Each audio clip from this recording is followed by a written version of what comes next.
In today's video, I'm going to show you how an iPhone actually blows away a very expensive medium format camera. But, sorry, hang on. Oh God, it's Darren. He wants to do a Zoom chat. I'll have to take this. Just bear with me. I'll take it on the computer. Hi, Darren. How's it going? Listen, I have this great idea. It's for a photography workshop here in Ireland, and it's with you, myself, and Bernard. And we're going to call it Capture Ireland. I'm listening. So basically, show a small group of about 10 people all the best spots in the northwest of Ireland. Teach them some beautiful compositions, provide accommodation, and drive them around in a luxury coach. Dinners together, trips to the pub for the Guinness, and great food. And you know what? A real Irish experience. Yeah, this sounds good, but I'm not hearing an apology. A what? What? You know what I'm talking about, Bernard. Is this about the bag of dog poo? Not just that. Is this about the Google pin I sent you where you got bit by the dog? Yeah, that too. I'm not agreeing to this photography workshop till I get a sincere apology, Bernard. Oh, for f***'s sake. Just do it, Bernard, will you? Go on. Right, okay. All right then. I'm sorry for... Hang on. Do it with that leprechaun filter on. A what? No f***ing way. Gavin, that's a bit offensive now, really, isn't it? Well, not really. I mean, if he does it, he's Irish, so then it's all right, right? Okay, fair point. Bernard, go on, just do it, right? Because if we get this event and it takes off, we could do it every year. Hang on. Yeah. Yeah, that's right, Bernard. That's good. All right. I'm sorry I made you fondle a bag of dog shit. And I'm sorry you got bit by that dog because of the pin I sent you. Sincere, Bernard. It's got to be sincere. I'm so sorry that you got bit by that dog. Will that do, Gavin? Aye, that'll do, yeah. But I've got a better idea for the name for this workshop. Oh, yeah? Yeah, we'll call it Capture Ireland. Yeah, that's a great name, Gavin. I wish I'd have thought of it. Join us in Donegal 2025 for the ultimate Irish landscape photography experience. 5 nights of accommodation, full Irish breakfasts, luxury transportation to all shoots, and of course, 3 charismatic instructors. Well, 2 plus Bernard. If you'd like to join us for a pint of Guinness and some spectacular vistas, there's a link in the description below. Hope to see you there. All right then, well, I guess I'll see you guys in April then. Yeah, see you then, so yeah? See you then. And oh, Gavin. What? I have a nice little bag of something waiting for you, so be on the lookout, you bastard, yeah. Oh, bloody Bernard. Anyway, let's roll this video. I just saw a sign for a butterfly museum. Can we go? Butterfly Museum. Yeah. Do we have to? It'd be really great. It's not really my thing, love. Well, there might be something you like there. Well, I mean, if you let me borrow the Hasselblad with that 135mm prime you've got. Tell you what, if you take me there, it's yours. Amanda was like a kid in a candy store. Little did she know I actually fancied a bit of butterfly photography. The garden was quite magical and such a relief from photographing icebergs on those cold cliffs. Oh, I want you. Oh, yeah. Oh, it's like it's tropical. It's humid and hot in here. After the 2 weeks of freezing weather we've had, this is bliss.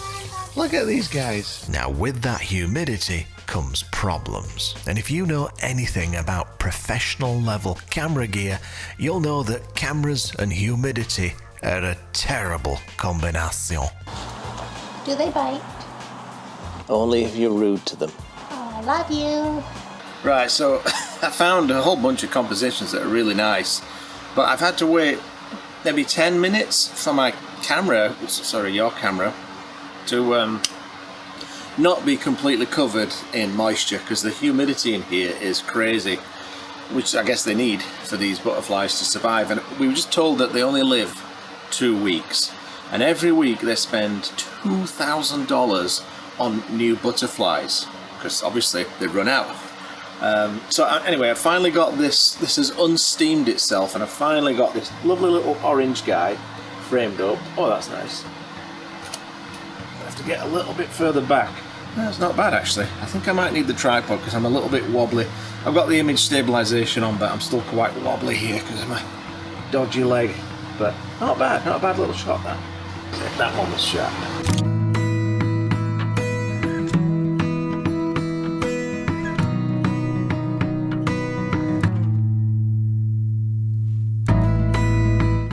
Look at that lovely, creamy, medium format bokeh.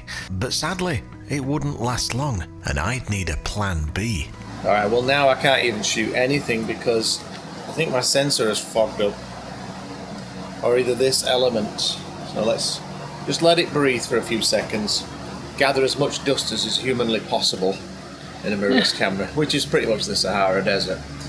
And then I'll put it back on. Alright, that might have helped. Try again. Oh, you've flown off. Who knew that butterfly photography was so action-packed? Now this guy's been here for a while. Look at these. They're so pretty. This one down here has been here for a while, but I don't really want a picture of a brick. Alright, so this is completely fogged up. I can't use it for anything right now, so I'm going to try and get the Sony out with the 55mm prime. It's got a nice shallow depth of field, and just see if that will work. I think these are a little bit more weather sealed. It's still going to get some moisture in it, but we'll give it a try. Oh, just a quick interruption, because today is the last day of my sale for my new course, Exposure Blending Simplified. So if you want to save and learn a bunch of my post-processing secrets, there's a link in the description. So back to the butterfly garden. If the Hasselblad medium format camera can't handle the condensation, how will the Sony full frame camera cope with the same challenges? It's fogged up as well. So this might be a bit of a bust, actually. We might have to go and shoot the arachnids upstairs. Oh man, this is... I can't do anything. All of that expensive camera gear, and I couldn't use any of it. Very frustrating. But I give up. I give up. None of my cameras work, except for one. My phone. So my crappiest camera in my entire arsenal is going to be the only one I can use right now. Let's see what I can do. It's not fogging up though. I mean, they look atrocious, but they're not fogging up. I'm actually getting some pictures. Oh, look at that. Oh, that's not real. I know, I looked at that too. I wonder if they land in the pond. Here's one. Yeah, nice picture of a brick, Gavin. Oh, I'm getting shots now, look. Right. That's great. Who needs 20 grand's worth of camera gear? Bollocks. Get a shot of this little chap. He's closed his wings, he's closed for business. And then I saw this little guy, and I knew I had a shot.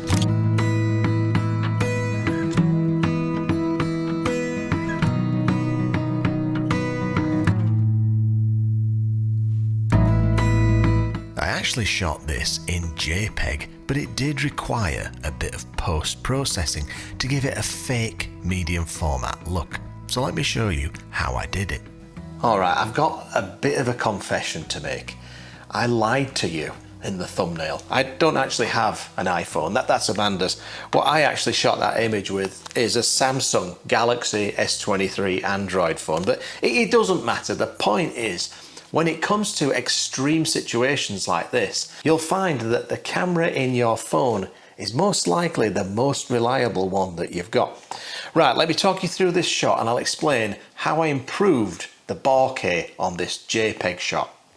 So I'm here in Adobe Bridge and this is the image that I shot. This is a JPEG straight out of the camera. So I'm going to right click on that, open in Adobe Camera Raw, which is pretty much the same as the Lightroom Develop module. And I'm going to go down to this lens blur tool down here. I'm just going to click apply, and that's now analyzing the image to try and figure out where the edges are so that it can figure out what is foreground and what is background. And I believe that the 50/50 blur amount and bokeh boost is just the default. Well, of course, I'm going to crank them all the way to 100 because, you know, I want it to look like medium format. And that is it. That's all that I did to get that lovely bokeh. Let's switch that off. That's straight out of the camera. Still got quite a nice background blur, but when you switch that lens blur on, that is pretty impressive. Now, with this being vegetation, should we call it, I found that this circle bokeh mode was the best looking. Let's try a few others. That looks quite nice too. That one's not so good. That one looks all right. No, I don't like that one at all. Cat eye. So maybe we'll stick with bubble or circle. I think I like bubble better because it's even simpler and it really makes that butterfly pop. So I like how that looks. The only thing is it's a bit low resolution. This is just 4,000 pixels wide. So I think what I'm going to do is I'm going to open this into Photoshop, and there it is in Photoshop. What I'm going to do is save that as a TIFF file, save a copy, we'll call it test shot, and I'm just going to save it as a TIFF, no compression, click OK. Now what I'm going to do now is bring this into Topaz Photo AI to upscale the image. Okay, so there's the file, test, double click on that and load that into Topaz. I'll click on add enhancements, sharpen, then I'll click on upscale. Quite often I'll do a noise reduction, but in this case I really don't think I need to, and that is ridiculous. Let's just zoom out a little bit. That might be a bit too much sharpening. So let's go to the sharpen settings and we'll just turn down that sharpening strength to about 16, and I can still see that's doing quite a bit. Now this is a compressed YouTube video. I'm going to guess that you're watching this and going, I can't tell any difference. You'll just have to take my word for it. And then the upscale, that doesn't happen until the very end. So I'm just going to go export image. I'm going to stick with the default name and then hit save. And that's going to give me a much higher resolution image, which you actually just saw in the video, but here it is again.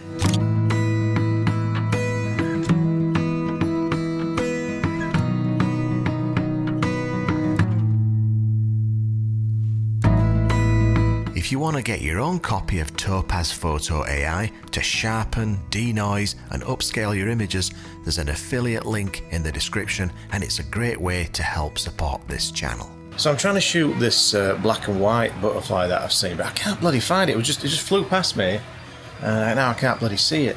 That's the thing.